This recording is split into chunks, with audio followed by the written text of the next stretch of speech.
Hi, இங்கே பாருங்கள். இந்த கீரை வந்து என்ன கீரைன்னு சொல்லுங்கள். எங்கள் ஊரில் வந்து இதை மூகத்தக்கீரை அப்படி சொல்லுவாங்க. மூகத்தக்கீரை அது எங்களுக்கு தெரிஞ்சு இந்த பேர் தான். இது எங்கள் மண்டபத்தில் தான் இருக்குது. நான் வேலை செய்கிற மண்டபத்தில் அப்பப்போ இந்த மழை சீசனுக்கு இதெல்லாம் கிடைக்கும். இதில் ஒரு சுத்தமான ஒரு விஷயம் என்னென்னு கேட்டால், எந்த ஒரு மருந்துமே கிடையாதுங்க. எந்த மருந்துமே இல்லை, எந்த ஒரு கெமிக்கலுமே இதில் இல்லை.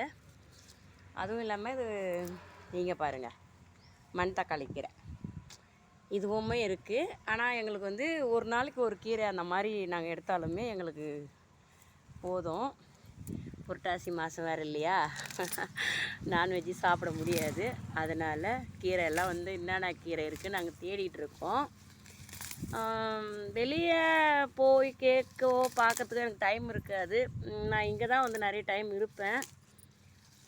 சிலது நம்மளுக்கு வீட்டுக்கு தேவையானது எல்லாமே இங்கே கிடைக்கும். இதெல்லாமும் நாங்கள் எடுத்து யூஸ் பண்ணிப்போம்.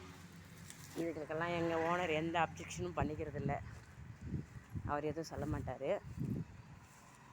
அவங்களுக்கு இதெல்லாம் சாப்பிட்ற பொருள்னு தெரியுமான்னு தெரியாது எனக்கு. ஆனால் இதெல்லாம் நம்ம கிராமத்தில் நாங்கள்லாம் இதெல்லாம் சாப்பிட்ற பொருள் தான். நாங்கள் சாப்பிட்ருக்கோம்.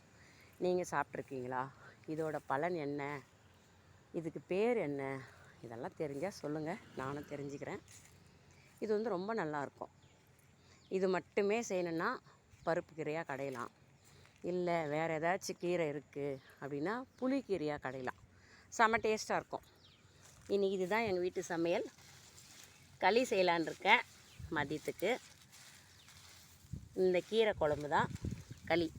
வாங்க சாப்பிடலாம். ஓகே, பாய்.